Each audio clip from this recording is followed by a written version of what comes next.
ഫുട്പാത്തിൽ നിരന്തരമായി സ്കൂളിൽ പോകുന്ന കുട്ടികളെ ഉപദ്രവിക്കുന്ന ഒരു സംഭവം ഈ ആയൂരിലുണ്ട്. നിരന്തരമായി അങ്ങനെ നടന്നുകൊണ്ടിരിക്കുകയാണ്.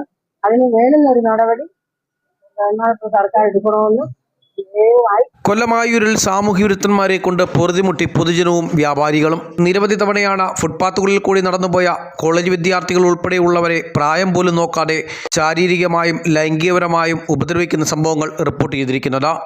നിരവധി പേരെ ചടയമംഗലം പോലീസ് പിടികൂടുകയും അറസ്റ്റ് ചെയ്ത് റിമാൻഡ് ചെയ്യുകയും ചെയ്തിരുന്നു. എന്നാൽ വീണ്ടും ഇത്തരത്തിലുള്ള സംഭവങ്ങൾ ഉണ്ടാകുന്നതാണ് സ്ത്രീകളടക്കമുള്ളവർക്ക് ഏറെ ഭീഷണിയായിരിക്കുന്നത്. കഴിഞ്ഞ ദിവസം കോളേജ് വിദ്യാർത്ഥിനി ഫുട്പാത്തിലൂടെ നടന്നു പോകുന്ന സമയം സാമൂഹ്യ വിരുദ്ധന്മാരിൽ ഒരാൾ കടന്നുപിടിക്കുകയും ഉപദ്രവിക്കുകയും ചെയ്തിരുന്നു. തുടർന്ന് കോളേജ് വിദ്യാർത്ഥിനിയുടെ പരാതിയിൽ ചടയമംഗലം പോലീസ് ആ സംഭവ സ്ഥലത്ത് തന്നെ എത്തുകയും ഇയാളെ കസ്റ്റഡിയിലെടുക്കുകയും ചെയ്തിരുന്നു. ചടയമംഗലം പൂങ്കോട് സ്വദേശിയായിട്ടുള്ള രാജീവിനെയാണ് ചടയമംഗലം പോലീസ് കസ്റ്റഡിയിലെടുക്കുകയും അറസ്റ്റ് രേഖപ്പെടുത്തി കോടതിയിൽ ഹാജരാക്കി കോടതി റിമാൻഡ് ചെയ്യുകയും ചെയ്തിരിക്കുന്നത്.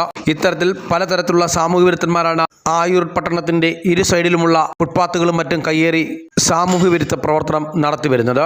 അടിയന്തരമായി ഇതിനെതിരെ ശക്തമായ നടപടികളുമായി മുന്നോട്ട് പോകണമെന്നാണ് വ്യാപാരികൾ ഉൾപ്പെടെയുള്ള സ്ത്രീകളുടെ ആവശ്യം.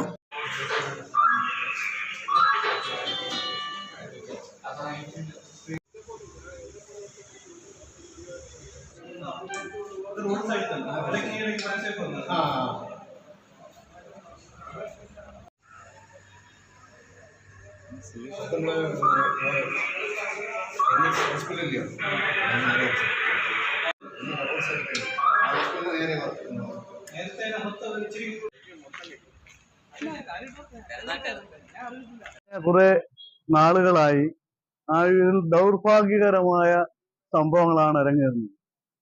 നമുക്കറിയാം, ആയൂരിൽ ഇന്ന് ഏതാനും ഒരു മണിക്കൂർ മുമ്പേ നമ്മുടെ ഒരു കുട്ടി കോളേജിൽ പോയിട്ട് വരുന്ന വഴി, 2 കുട്ടികൾ വരുന്ന വഴി നമ്മുടെ ഈ സെയിം സ്പോട്ടിൽ വെച്ച് ആ കുട്ടിയെ കയറി പിടിക്കുകയും അതിനെ ഉപദ്രവിക്കുന്ന രീതിയിൽ, കൂടെ നടന്ന് ഉപദ്രവിക്കുന്ന രീതിയിലുള്ള ഒരു പ്രവർത്തനമാണ് ഉണ്ടായത്. തീർച്ചയായിട്ടും ആ വ്യക്തി ഇതേപോലെ പല സംഭവങ്ങളിലെയും പ്രതിയാണ്, ക്രിമിനൽ പ്രതിയാണ്.